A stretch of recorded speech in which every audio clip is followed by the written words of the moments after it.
우리 시편 우리 36편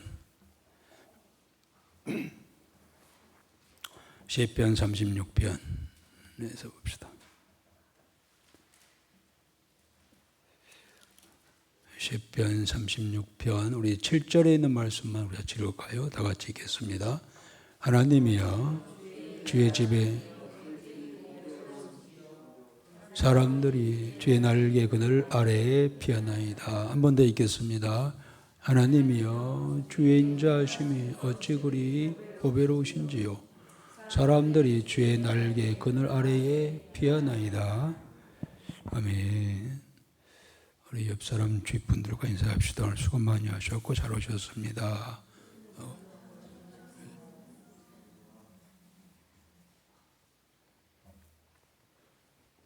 네, 오늘 시편 36편입니다. 제목을 주의 그늘 아래에 피하나이다. 7절 말씀을 근거로 해서 제목을 삼았고요. 오늘 이 시편 36편은 다윗의 시입니다. 제목을 여호와의 종 다윗의 시랬어요. 여호와의 종. 이 내용 속에 다윗은 이 세상을 살아가는 인생들을 두 분류로 나누었습니다. 하나는 하나님을 두려워하는 자들과 하나님을 두려워하지 아니하는 자들, 이렇게 두 분류로 나누어 있음을 이야기하고 있어요. 사실 그렇죠. 이 세상은 하나님을 두려워하고 경외하고 그를 믿고 의지하는 사람들이 있고 한편에는 하나님을 업신여기고 오히려 대적하고 거역하는 그러한 자들 딱 두 개로 나누어져 있죠. 물론 세상은 오히려 하나님을 부인하고 세상적으로 강하고 성공한 사람을 높이지만 그러나 하나님은 하나님을 경외하며 또 사랑 안에 거하는 자를 하나님께서는 기뻐하시죠. 그 이야기를 다윗은 시로 기도로 그리고 그를 찬양하면서 온 세상 사람들에게 알리고 있습니다. 그런데 자세히 읽어보면은 12절까지 있죠. 36편이 쭉 읽어보면은 벌써 많이 읽었을 것 같은 그러한 내용이 쭉 기록되어 있어요. 다 읽었으면 좋겠습니다만은 뭐냐면은 시편 1편, 시편 1편이 1절부터 6절까지 있죠. 무슨 이야기죠? 시편 1편이? 시편 1편? 복 있는 사람은 이렇게 시작을 하지만은 딱 시편 1편도 두 종류의 사람을 이야기하고 있어요. 복 있는 의인 그리고 악인은 그렇지 아니하며 라고 시작하잖아요. 1절부터 3절까지 의인, 4절부터 6절까지는 악인에 대한 이야기가 좀 나오잖아요. 그렇게 시편이 그렇게 나누어진 것처럼 그 내용이에요. 그 내용을 좀 더 확대한 듯한 그러한 내용이 바로 시편 36편인데요. 한번 그래요. 오늘 36편은 다 안 읽었다 할지라도 우리 시편 1편 한번 다 펴볼까요? 시편 1편을 읽으면은 무슨 의미인지 그리고 36편을 좀 더 이해하는 데 좀 더 도움이 되지 않을까 싶은데요. 우리 시편 1편 1절부터 6절까지 우리 다 같이 한번 읽어봅시다. 다 찾으셨습니까? 준비됐나요? 시작할까요? 시작. 복 있는 사람은 악인들의 길을 따르지 아니하며 죄인들의 길에 서지 아니하며 오만한 자들의 자리에 앉지 아니하고 오직 여호와의 율법을 즐거워하여 그의 율법을 주야로 묵상하는도다. 그는 시냇가에 심은 나무가 철을 따라 열매를 맺으며 그 잎사귀가 마르지 아니함 같으니 그가 하는 모든 일이 다 형통하리로다. 악인들은 그렇지 아니하며 오직 바람에 나는 겨와 같도다. 그러므로 악인들은 심판을 견디지 못하며 죄인들이 의인들의 모임에 들지 못하리로다. 무릇 의인들의 길은 여호와께서 인정하시나 악인들의 길은 망하리로다. 그렇습니다. 우리가 시편 1편은 개인적으로 또 자주 읽는, 또 어떤 경우는 분들은 암송하는 그런 장이죠. 딱 두 개로 나누죠. 복 있는 사람에 대한 이야기, 의인에 대한 이야기. 4절부터는 악인은 그렇지 않으며 하면서 오직 바람이 나는 겨와 같다면서 그들의 행실을, 악한 행실을 이야기하고 있습니다. 그러듯이 36편도요, 이 1편처럼 의인과 악인에 대한 나오기 나오는데요. 10편에서는, 36편에서는 먼저 악인에 대한 이야기가 먼저 나오고, 의인에 대한 이야기가 5절부터 1절부터 4절까지는 악인에 대한 이야기요. 5절부터 마지막 부분까지는 10절까지는 이 의인에 대한 이야기가 이렇게 나누어서 나오고 있습니다. 오늘 말씀에는 좀 의인에 대하여 좀 낙대하는 그런 분위기인데요. 다윗은 그 이야기를 합니다. 내용 속에 의인이 누군가? 그는 여호와의 날개 그늘 아래 숨은 자라고 이렇게 이야기하고 있어요. 참 시이니까 참 어려워요. 이게 무슨 말일까? 어쨌든 나중에 이야기하겠습니다만은, 그래서 하나님은 두 날개를 갖고 계시다는 겁니다. 두 날개, 하나님은 두 날개, 여호와의 날개 아래, 의인은 여호와의 날개 그늘 아래 숨는 자다라고 이렇게 표현하는데요. 하나님은 두 날개를 갖고 계시는데 그것은 사랑이라고 한 날개와 공의라는 그러한 날개, 두 날개를 가지고 계시는데, 그런데 이 두 날개가 뭘 또 의미하는가? 하나님 말씀은 특히 신편 같은 경우는 양파와 같아. 양파는 까도 또 막 또 있고 하잖아요. 말씀이 더 깊이 들어가서 볼 수가 있는데, 하나님의 날개, 두 날개, 사랑과 공의인데, 이 사랑과 공의는 또 뭐냐? 여러분, 이 앞에 있는 십자가가 몇 핵으로 되어 있죠? 몇 핵으로? 두 핵이죠. 가로와 세로. 열 십자죠. 1핵, 2핵, 2핵이 있는데요. 이게 뭘까요? 십자가가 바로 하나님의 두 날개입니다. 하나님의 공의와 사랑과 공의를 상징하고 있습니다.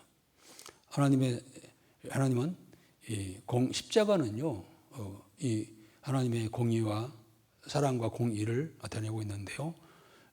사랑은 뭡니까? 모든 자들을 품어주시지만은, 공의는 뭡니까? 그렇지 않는 자, 여호와를 신뢰하고 의지하고 그를 두려워하는 자에게는 하나님의 사랑의 날개로 품어주시지만, 그렇지 아니한 자는 공의의 심판이 있다고 하는 겁니다. 그래서 십자가는 하나님의 사랑과 공의를 나타내는 상징적인 의미이죠. 그를 믿는 자는 구원이요, 믿지 않는 자는 심판이 있다고 하는 겁니다. 다윗은 그 이야기를 하고 있는데요. 의인은 곧 하나님의 두 날개 아래, 사랑과 공의 안에, 곧 의인은 십자가 아래 있는 자임을 오늘 시편 36편에서 이야기하고 있습니다. 자, 그러면은 먼저는 우리가 아까 1절부터 4절까지는 누구에 대해서? 악인에 대한 이야기입니다. 어째서 악인들은 하나님을 두려워하지 않는가? 악인들은 누구일까? 더 나아가서 그들은 하나님을 왜 두려워하지 아니하는가? 하나님을 두려워하지 않는 그들이 나타나는 삶의 행동은 무엇인가에 대한 이야기가 나오고 있습니다. 먼저 우리가 아까 시편 1편에 그렇습니다. 자, 그러면은 1절 4절 우리 악인에 대한 특징 쭉 같이 읽어보겠습니다. 시작.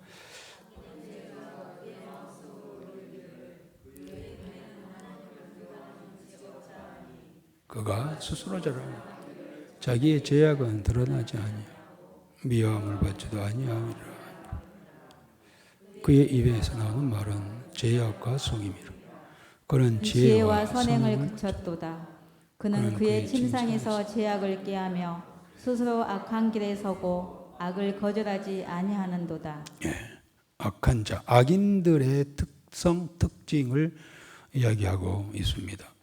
악인은 그의 마음 속으로 이르기를 그의 눈에는 하나님을 두려워하는 빛이 없다니 라고 시작을 합니다.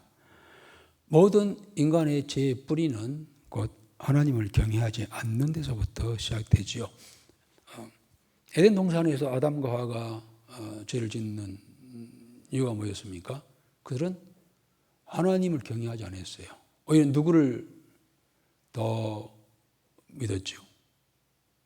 그들은 하나님의 말씀을 거부하고 사단이 하는 말을 들었어요. 거기서부터 죄가 시작이 됐던 것이죠. 죄의 뿌리는 하나님을 경외하지 않고 두려워하지 않는 데서부터 시작된다는 겁니다. 그들은 하나님이 없다고 합니다. 그래서 세상 사람들은요, 하나님 없다고 하는 자들이기 때문에 그들은 선하게 살 수가 없어요. 우리가 지금 온갖 세상을 보면서 뉴스를 보면서 어찌 저런 일이 있을까? 어찌 사람이 저럴 수가 있을까? 저런 무도한 악한 행동을 할까? 우리가 눈만 뜨고 TV나 이 라디오를 키면 흘러나오는 것이 그 뉴스 속에 나오는 인간들의 그 범죄 행위들이잖아요. 저는 지금 우리나라도 죄악이 지금 감싸고 있는데요. 지도자들부터 시작해서 이 나라의 지도자들부터 해서 온갖 죄악들로 지금 죄와의 싸움인 것 같아요. 죄악으로 막 둘러 덮어 있어 지금. 그로 인하여서 나타나는 그러한 악한 행동들이 계속해서 이렇게 일어나고 있는 거죠.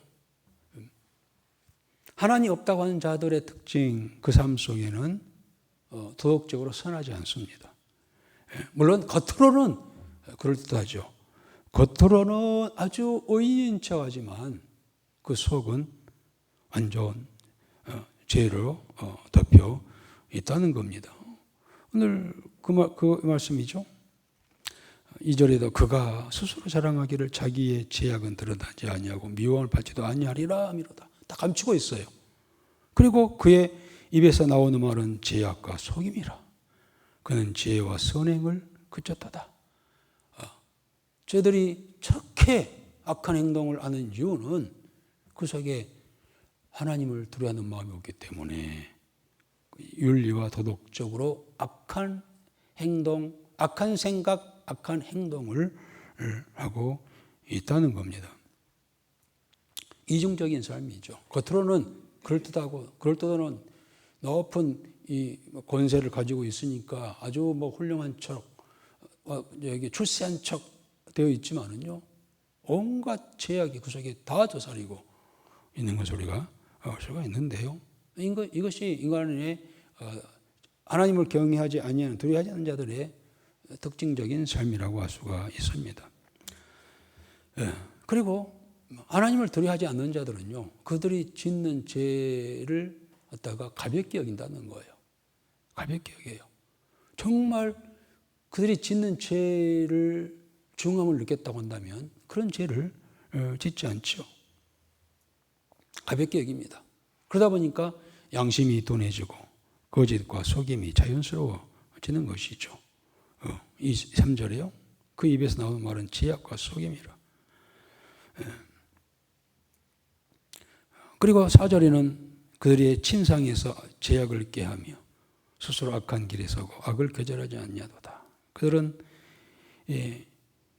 마음속에 늘 악한 생각을 하고 계획을 세우고 밤에 어두운 데서 모여가지고 악을 도모하고 밤에 모여서 어둠의 세력, 소위 어둠의 자식들이 어둠 속에서 모여서 죄를 도모하다가 하고 그리고 그것을 터뜨리고 하는 것이 이 세상 아니냐는 말이죠.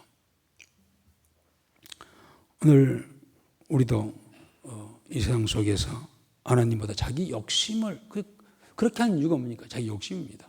자기 욕심 따라서 뭔가 이루어내고자 하는 그런 욕심이, 자기 욕심이,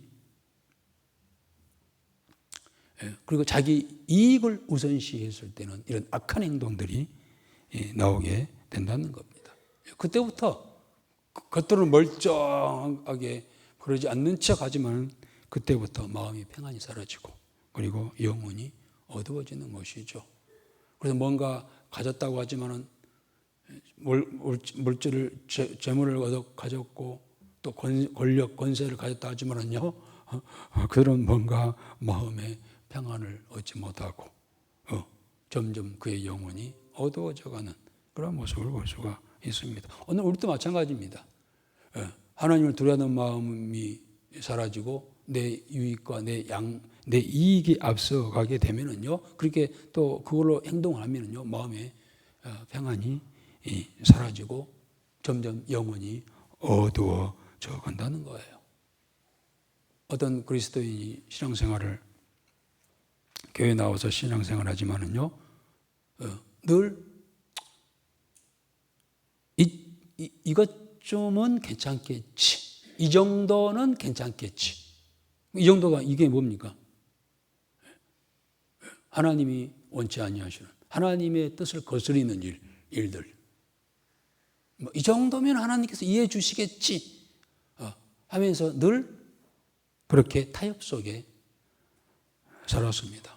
물론 즉각 어떤 그것에 의한 하나님의 제스처는 나오지 않지만은요. 그런데 어느 날 그가 큰 실패를, 사고를 경험한 뒤로 그때서야 깨달죠. 하나님을 두려워하지 않는 마음이 내 삶을 무너뜨렸다고 하는 것을 깨닫게 되는 것이죠. 때로는요, 우리에게 어떤 이 실패나 사고나 이런 것도요, 알고 보면 큰 은혜예요. 물론 그렇게 당하고도 깨닫지 못하는 것은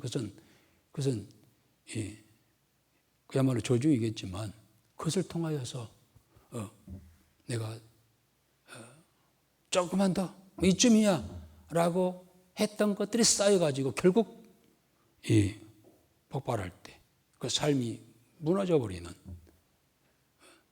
그런 현상이 나타나는 겁니다.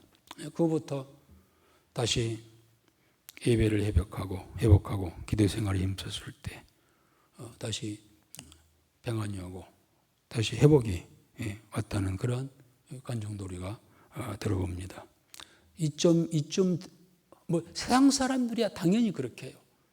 그들은 그거 제약은 잘못과 제약을 지으면서도 양심의 가치를 느끼지 않아요.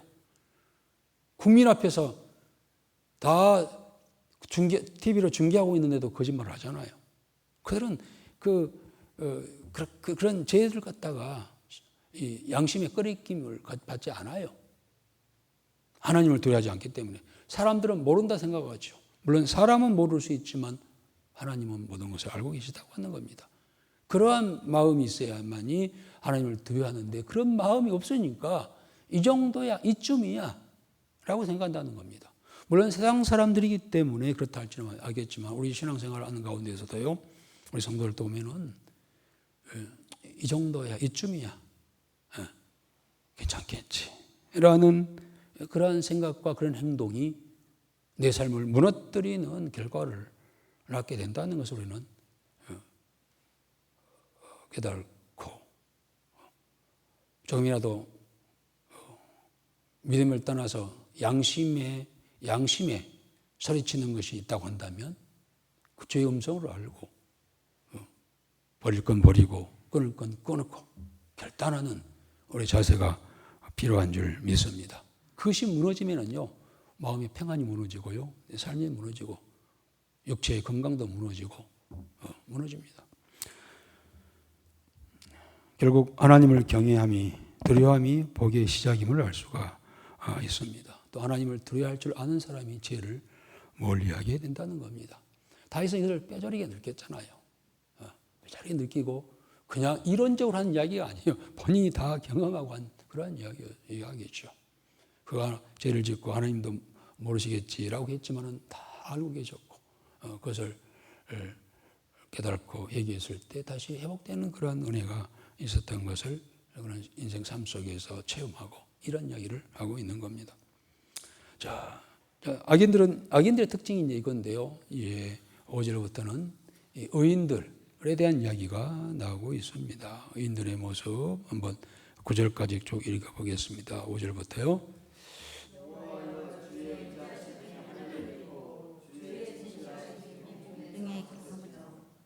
주의 은은 하나님의 산들과 같고 주의 심판은 큰 바다와 같으니이다.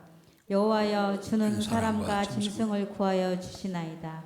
하나님이여 주의 인자하심이 어찌 그리 보배로우신지요. 사람들이 주의 날개 그늘 아래에 피하나이다. 그들이 주의 집에 있는 살진 것으로 풍족할 것이라.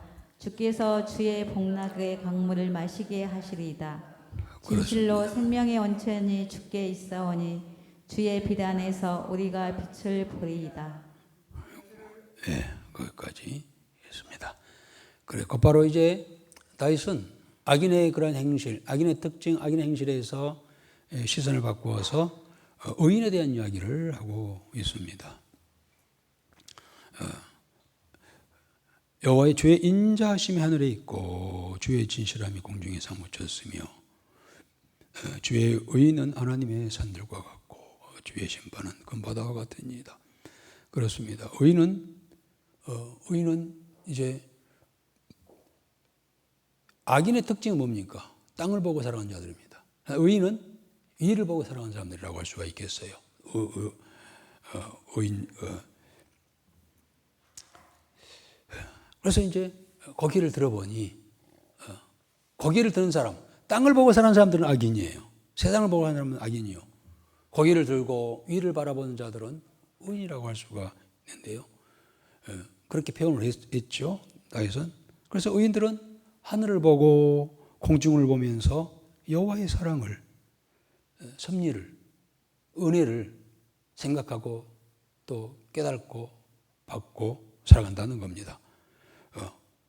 믿음으로 하나님을 두려워하는 그런 마음을 가지고 하늘을 봤을 때 하늘은 하나님 영광을 선포하고 궁창은 하나님이 하신 일을 나타내고 이게 뭡니까? 사실 그런 말을 하잖아요. 우리가 믿지 않는 자들도 우리가 하늘에서 내린 것으로 먹고 살지 이런 이야기합니다. 그렇죠. 사실 하늘에서 우로지택 비와 이슬과 이런 것들이 내리지 않냐면은 어떻게 농사를 짓고 농사를 못 지면 어떻게 그냥 먹고 삽니까? 믿지 않는 사람들도 하늘에서 내려오는 것으로 우리가 먹고 산다. 그건 참 뭔가 느끼고 깨달은 사람들이죠. 그렇습니다. 믿음의 눈으로 봤을 때 하늘은 하나님의 영광을 선포하고 하늘의 별, 우주, 이 모든 공간들은 하나님의 놀라우신 그러한 창조의 능력, 하나님의 영광을 깨닫게 되고 정말로 과학자들은요, 진짜 과학자들, 진짜 이 천문학자들은요, 진짜 천문학자들은요, 천문학을 공부하면서 이게 우리 마태복음에 보면은 동방 박사 세 사람이 직업이 뭐였습니까? 동방 박사 세 사람 직업이 뭐예요? 한국사님 뭐였죠? 그래요, 천문학자였잖아요, 천문학자. 하늘을 보고 별을 연구했던 천문학자들이에요. 그들은 진짜 백이 천문학자예요. 그러다가 누구를 발견한 거예요? 하나님을 발견한 거예요. 하나님 말씀을 기억하고 별을 따라서. 그래요. 진짜 하늘을 연구하고 하는 전문학자들은요, 결국 그들의 결론은 뭐냐면은 이것은 이 신비함은, 기기묘묘함은 그야말로 창조주의 손길이 아니면 이렇게 이룰 수가 없다라고 하는 걸 깨닫는다는 거죠. 믿지 않는 사람도 진짜로 하늘을 연구하면 도저히 이해되지 않는, 상식적으로 이해되지 않는 것들, 곧 창조주의 계획과 창조주의 그야말로 창조가 아니면 이건 있을 수 없다라고 하면서 무릎 꿇고 창조주를 향하여, 하나님을 향하여 두 손을 든다는 것이죠. 그래서 의인은 하늘을 보고 하늘의 공중을 보면서 하나님의 기기묘묘한 그러한 창조의 섭리, 그리고 그 영광, 또 하늘이 있기 때문에 우리 인간이 살고 있는 것이죠. 사실은 하늘의 별, 하늘의 해, 하늘의 달, 이런 것들이 없으면 우리가 어떻게 삽니까? 그리고 공중에 주의 진실하심이 공중에 사무쳤도다. 이 공중에 그냥 우리 잊고 넘어갈 수 있는 거지만 이 공중은 어떤 곳일까요? 공중. 하늘은 대기권 밖입니다. 공중은 대기권 아니에요. 이 지구를 싸고 있는 대기권이에요. 이 대기권 안에 뭐가 있나요? 대기권 안에 공기가 있잖아요. 공기. 물론 우로, 비와 이슬, 눈, 이런 것들이 있고, 공중 밖에, 대기권 밖에는 이제 여기까지 포함되겠습니다만 달 수 있으면 달, 별, 해 이런 것들이 있죠. 그런 것에는 이제 공기가 없기 때문에 공중하면은 이 대기권 안 공기가 있는 지구, 오직 좀 전문학자들은요, 과학자들은요, 이 지구 말고도 저 수많은 별들 속에는 이 지구와 같은 그런 환경이 있을 것이다. 그래서 생물체가 살고 있을 것이다. 외계인, 우주인, 외계인이 살고 있을 것이라고 엄청 돈을 써가면서 연구하고 있지만은요, 결코 있지 않아요. 저는 단언컨대 성경을 보면, 저는 과학자가 아니기 때문에 잘 모르겠습니다만은, 단언컨대 이 지구 외에는 이와 같이 지구와 같은 생명체라든지 거기에 인간, 외계인 있을 수가 없어요. 그 있다면 하나님께서 그에 대한 기록을 하셨겠죠. 성경에는 전혀 그런 기록이 있지 않습니다. 오직 지구 그리고 인간입니다. 왜 이 지구를 만드셨을까요? 우리 인간들을 위하여. 우리 인간을 인간들을 위하여, 사람들을 위하여. 부모는 자식을 낳으면요, 자식에 대한 필요한 것들을 모두 준비하잖아요. 그것은 부모의 자식을 향한 사랑이죠. 그러듯이 이 지구와 이 지구 안의 대기권에 있는 모든 것들은 다 우리 인간을 위한 거예요.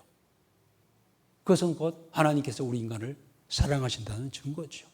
부모가 자식을 사랑하기 위해서 사랑하기 때문에 모든 것을 준비했듯이 하나님 우리 인간을 사랑하기 때문에 이 대기권 안에 이 지구에 모든 것을 준비하신 그런 사랑.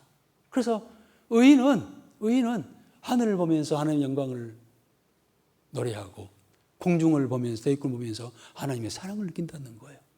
아멘. 여러분 그걸 느끼나요? 그냥 무심코 생활을 살아가고 있는 거죠. 의인이 어떤 사람이냐? 바로 이런 하나님을 인식하고 의식하고 하나님의 사랑을 의식하는 사람이 의인이라고 하는 겁니다. 물론 하나님의 사랑은 우리가 그렇게 해가지고 그러기 때문에 하나님은 그러하신 분이야라고 된 거 아니에요. 내가 그러든 안 그러든 세상 사람들 하나님을 업신여기고 없다 하고 신은 죽었다라고 하잖아요. 그렇다 이거 하나님 안 계시고 죽으셨을까요? 그렇지 않아요.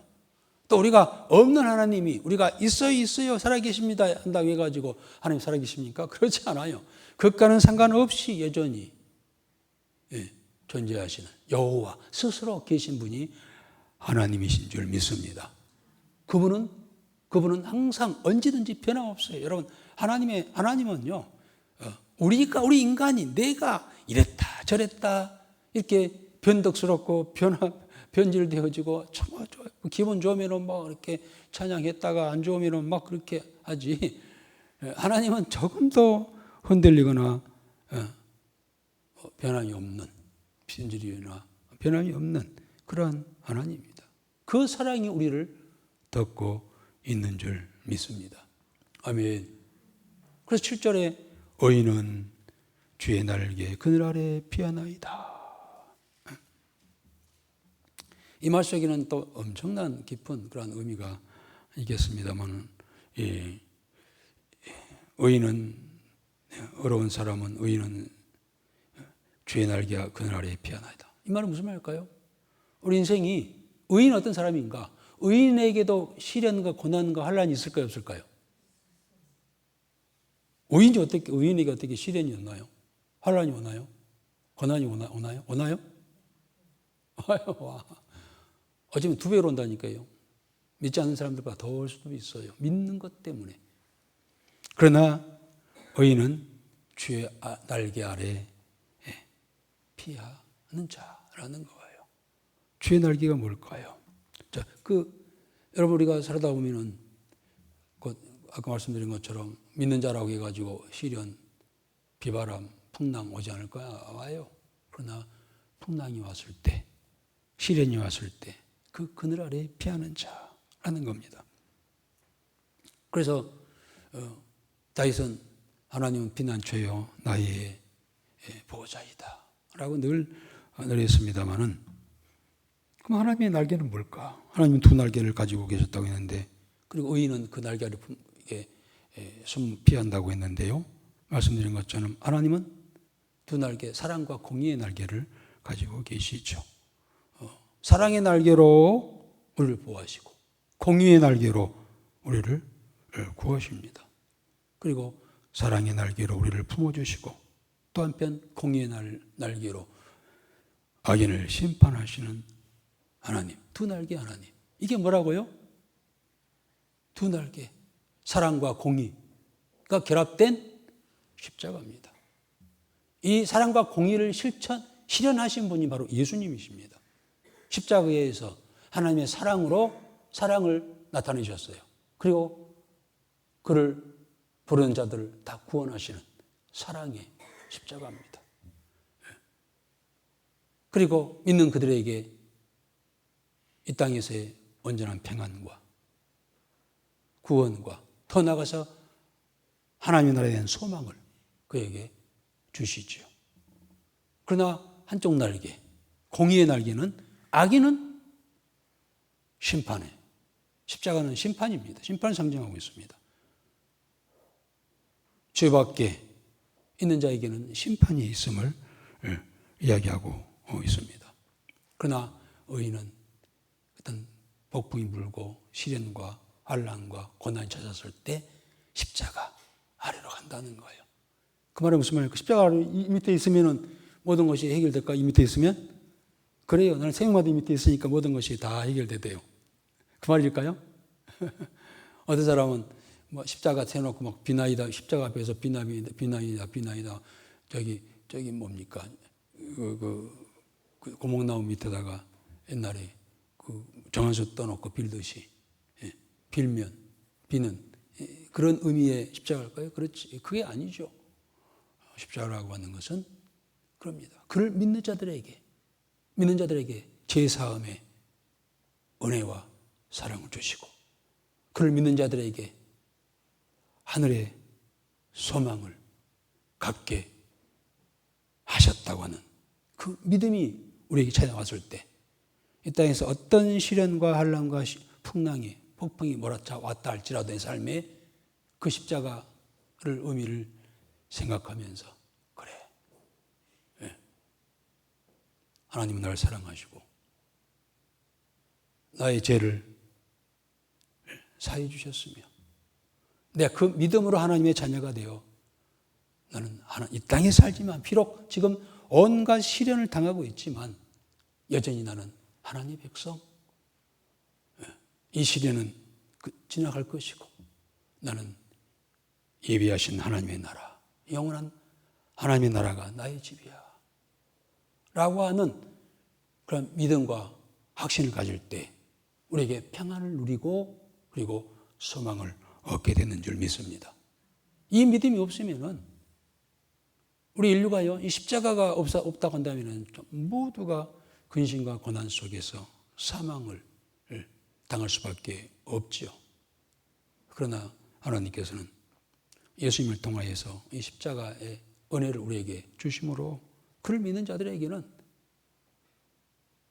이 땅에서 그러한 어려움과 고통이 고난이 온다 할지라도 십자가를 바라보면서 소망을 얻고 다시 힘을 내고, 여러분 의인은요, 의인은 나중에 나옵니다만은요, 의인도 아까 말씀드리겠습니다. 시련과 환난과 고난이 와서 넘어질 수 있어요. 우리 믿음 생활하는 과정에서 넘어질 수 있습니다. 좌절할 수도 있어요. 절망할 수도 있어요. 예. 그러나 악인들은 거기에서 끝이지만, 넘어진 것으로 끝나지만은 우리 의인들은 십자가 앞에 나가서 다시 희망과 소망을 얻어 다시 일어서는 자가 의인인 줄 믿습니다. 그래서 성경은 의인은 7번 넘어질지라도 다시 일어나려니와 7.8기. 의인은 어땠다고요? 7번 넘어져도 다시 일어나는 자가 의인이에요. 그 원동력은 뭘까요? 하나님의 두 날개, 곧 십자가예요. 십자가 은혜입니다. 십자가를 바라보며 십자가 앞에 나가 그 의미와 그 믿음을 가지고 하나님 앞에 나아갔을 때 다시 우리에게 소생하는 힘을 주시고, 더 나아가 하나님 나라에 대한 소망을 주시고, 이 땅에서는 풍랑을 잠재워 주시고, 예수님께서 풍랑이라도 잠잠케 하시는 그러한 능력이 십자가를 통하여서 우리에게 내리시고 허락해 주시는 줄 믿습니다. 이게 믿음으로 살아가는 자들의 삶의 모습이에요.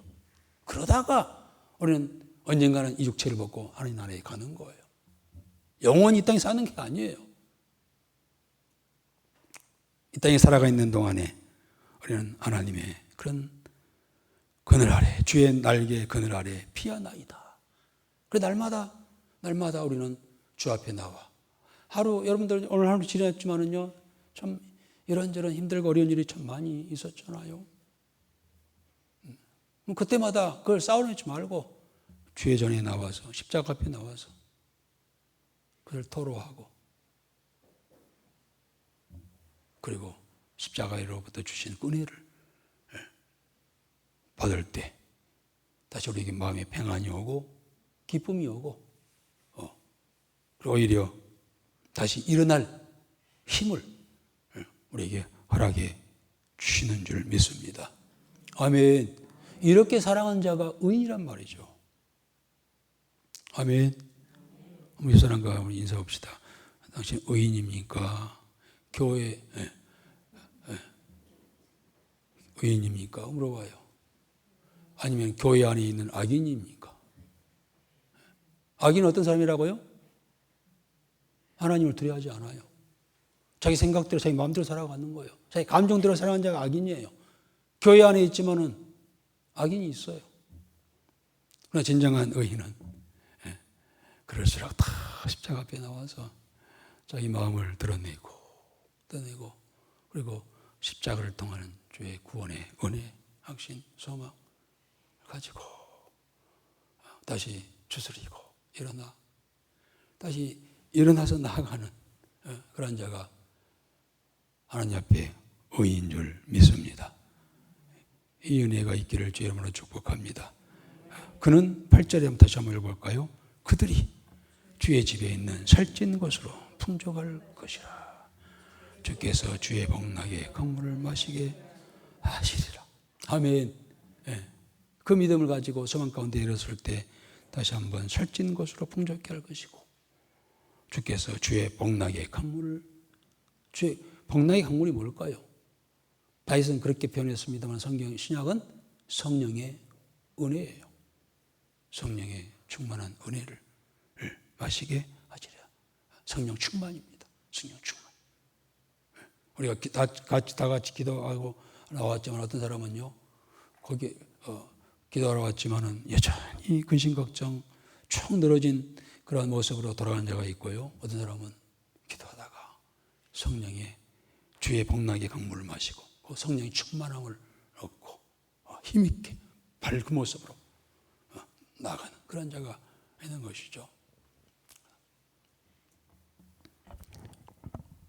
우리 계속 읽겠습니다. 우리 10절 12절까지.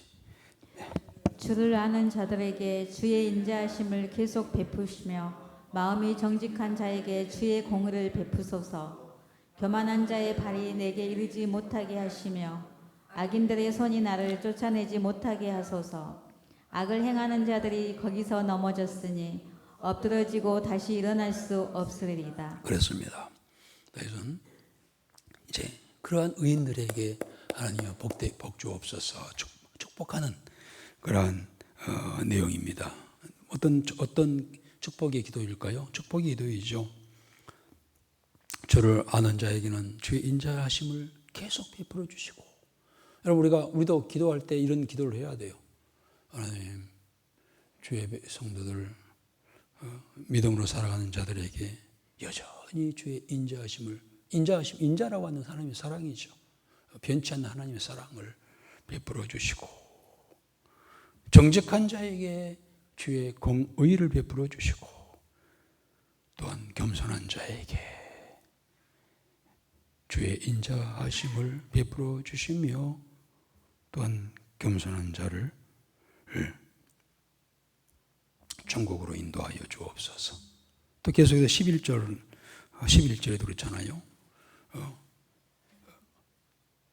의인들을 교만한 자들이 그들에게 이르지 않게 하시고, 이게 참 중요한 기도 같아요. 우리가 우리 자신을 위해서도 그렇게 기도하고요. 우리가 우리 가족과 우리 자녀들 위해서도 그런 기도를 해야 합니다.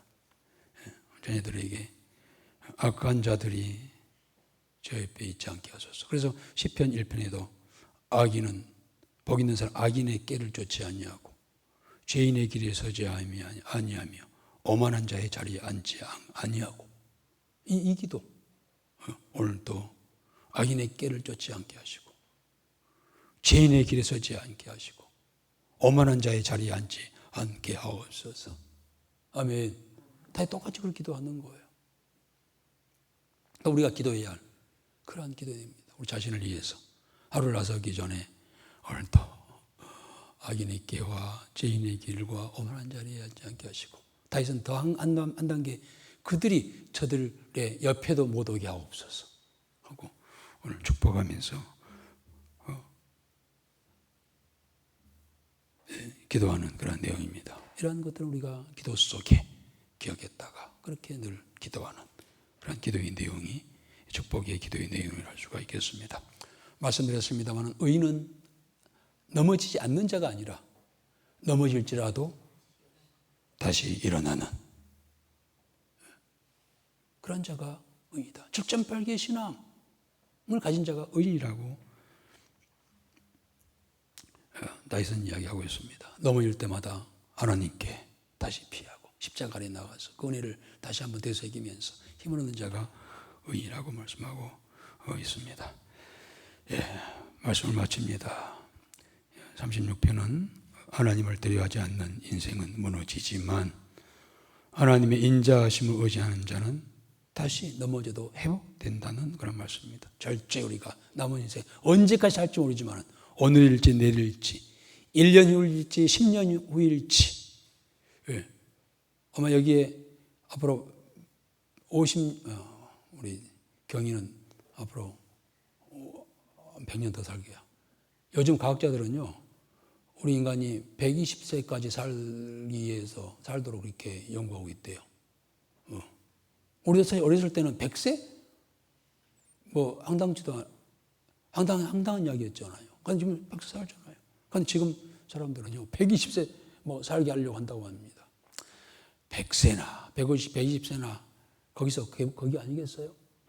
언제까지 살지는 모르지만, 우리가 여전히 주 앞에 나아가 주의 은혜를 사모하고 주신 은혜 속에 다시 일어나 승리하는 우리 모두가 되어지기를 주의 이름으로 기원합니다. 기도하겠습니다. 아버지 하나님, 제 마음속에 하나님을 두려워하는 마음, 그 믿음을 다시 한번 회복시켜 주시옵시고 변함없는 주의 인자하심 아래 머물게 하시고 너 주의 빛 안에서 생명의 기쁨을 누리게 하옵소서. 예수님의 이름으로 기도하옵나이다. 아멘.